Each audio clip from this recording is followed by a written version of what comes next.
चलिए आज ना अपने शरीर के अंदर की एक ऐसी कमाल की दुनिया में चलते हैं। एक ऐसी प्रोसेस जो हर पल मतलब हर सिंगल मोमेंट बिना रुके चलती रहती है। जी हाँ, हम बात करने वाले हैं हमारी एलिमेंट्री कैनाल यानी आहार नली के अंदर होने वाले मूवमेंट्स की। ये मूवमेंट्स एक तरह का डांस है जो हमें जिंदा रखता है। तो आज का हमारा सफर कैसा दिखेगा? सबसे पहले हम देखेंगे कि पाचन का ये डांस, ये परफॉर्मेंस आखिर शुरू कैसे होती है। फिर जानेंगे इसके दो मेन मूव्स कौन से हैं। इसके बाद हम पूरे डाइजेस्टिव ट्रैक का एक टूर करेंगे और हाँ, ये भी समझेंगे कि इन सब को कंट्रोल कौन कर रहा है, मतलब पर्दे के पीछे कौन है। और आखिर में हम बात करेंगे कि जब ये पूरा रिदम बिगड़ जाता है तो क्या होता है। तो सबसे बड़ा सवाल ये है कि आखिर खाना हमारे शरीर के अंदर करीब 30 फीट लंबा रास्ता, वो भी बिना ग्रेविटी की मदद के और बिना कहीं अटके ट्रैवल कैसे कर लेता है। सोचिए जरा, ये तो एक कमाल की इंजीनियरिंग है ना। और इसका राज, इसका राज हमारी एलिमेंट्री कनाल के इन्हीं मूवमेंट्स में छिपा है। तो फिर देर किस बात की, चलिए शुरू करते हैं अपने पहले हिस्से से। इस डाइजेस्टिव डांस की शुरुआत करते हैं और समझते हैं कि इस पूरी परफॉर्मेंस का असली मकसद क्या है। देखिए, हमारे डाइजेस्टिव सिस्टम के अंदर जितनी भी हलचल होती है ना, उसके सिर्फ दो मेन पर्पस हैं। पहला है मिक्सिंग, मतलब खाने को डाइजेस्टिव जूसेस के साथ अच्छी तरह मिलाना, बिल्कुल एक मिक्सर ग्राइंडर की तरह, ताकि वो छोटे छोटे टुकड़ों में टूट जाएं। और दूसरा फंक्शन है प्रोपेलिंग, यानी खाने को डाइजेस्टिव ट्रैक में लगातार आगे की तरफ धकेलते रहना। मिक्स करो और आगे बढ़ाओ, सिंपल। ओके, तो अब वक्त है इस डाइजेस्टिव डांस के दो मेन परफॉर्मर्स से मिलने का। ये हैं दो सबसे जरूरी मूवमेंट्स, पेरिस्टाल्सिस और सेगमेंटेशन। इसको ऐसे समझिए, पेरिस्टाल्सिस जो है वो एक पुशर है। ये एक वेव लाइक मूवमेंट है जो खाने को बस आगे और आगे धकेलती है। इसका मेन गोल है प्रोपल्शन। दूसरी तरफ है सेगमेंटेशन, ये है मिक्सर।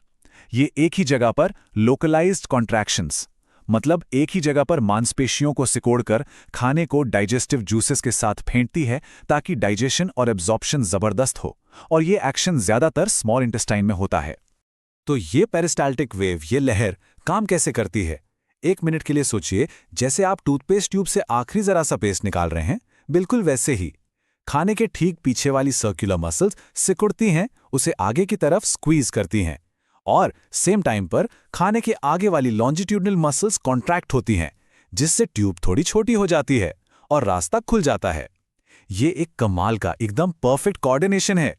अच्छा, इन मेन मूवमेंट्स के अलावा एक और चीज है जिसे टोन कहते हैं। ये क्या है? ये ना हमारी मांसपेशियों का एक कॉन्टिन्यूअस हल्का सा कॉन्ट्रैक्शन है। ये टेंशन हमारे डाइजेस्टिव ऑर्गन्स को शेप में रखता है और उन्हें एक्शन के लिए हमेशा रेडी रखता है। इसे आप बैकग्राउंड म्यूजिक की तरह समझ सकते हैं, जो मेन परफॉर्मेंस को सपोर्ट करता है, उसे सेट करता है। तो चलिए अब एक बाइट खाने के साथ पूरे डाइजेस्टिव ट्रैक्ट की एक मजेदार यात्रा पर निकलते हैं। देखते हैं कि इस सफर में हर पड़ाव पर कौन कौन से मूवमेंट्स होते हैं। तो हमारा पहला स्टॉप है मुंह और ईसोफेगस। सफर की शुरुआत होती है निगलने से, जिसे कहते हैं डिग्लूटेशन। अब ये एक इंटरेस्टिंग प्रोसेस है जो वॉलंटरी भी है और इनवॉलंटरी भी। मतलब हम निगलना अपनी मर्जी से शुरू तो करते हैं, पर जैसे ही खाना गले से नीचे जाता है ना, बॉडी उसे ऑटोमेटिकली टेक ओवर कर लेती है। और फिर तुरंत पेरिस्टाल्सिस की एक पावरफुल वेव शुरू हो जाती है जो खाने को ईसोफेगस से सीधा पेट की तरफ पुश कर देती है। ओके, नेक्स्ट स्टॉप हमारा पेट, जो कि एक तरह का चर्निंग चेम्बर है। यहाँ खाना सिर्फ आगे नहीं बढ़ता, बल्कि उसे अच्छी तरह से मथा जाता है। क्यों? ताकि वो गैस्ट्रिक जूसेस के साथ पूरी तरह से मिक्स हो जाए। पेट के अंदर ना 3 तरह के खास मूवमेंट्स होते हैं। पहला, मिक्सिंग वेव्स, ये खाने को गैस्ट्रिक जूस से मिलाती हैं। दूसरा, पेरिस्टाल्टिक वेव्स, ये उस मिक्सचर को पेट के एग्जिट की तरफ ले जाती हैं। और तीसरा, रिट्रोपल्शन, ये एक बहुत ही स्मार्ट मूव है। इसमें कुछ खाना वापस पीछे की ओर धकेला जाता है ताकि वो और भी अच्छे से मिक्स हो सके। इस सब का एक ही मकसद है, खाने को एक गाढ़े पेस्ट में बदलना, जिसे काइम कहते हैं।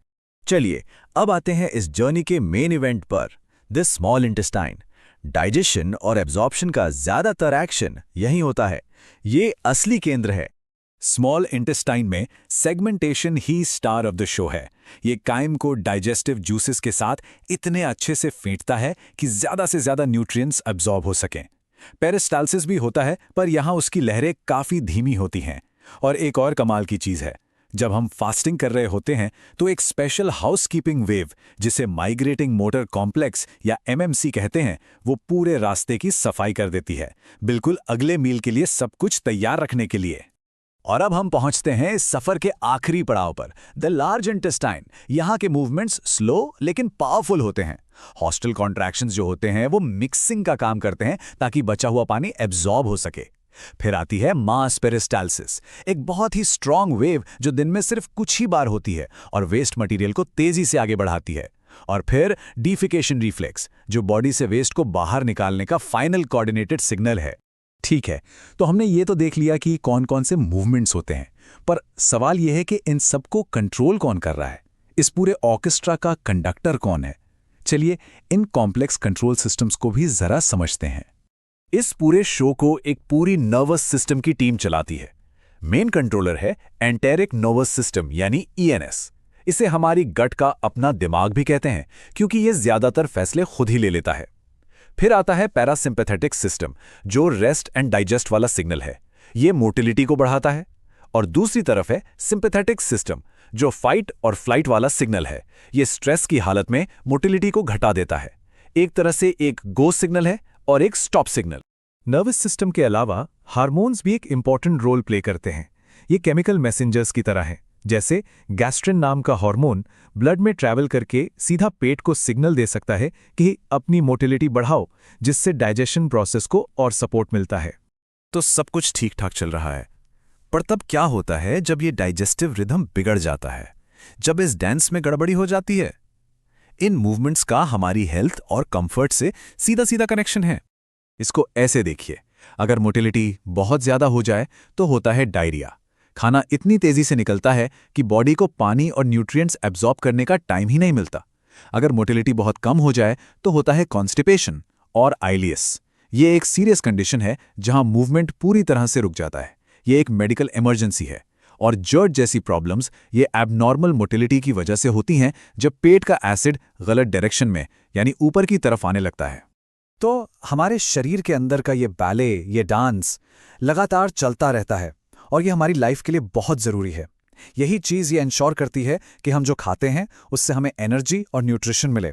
पर ये एक सवाल भी खड़ा करता है, इस डांस का रिदम, इसकी गति हमें हमारी ओवरऑल हेल्थ के बारे में क्या बता रही है?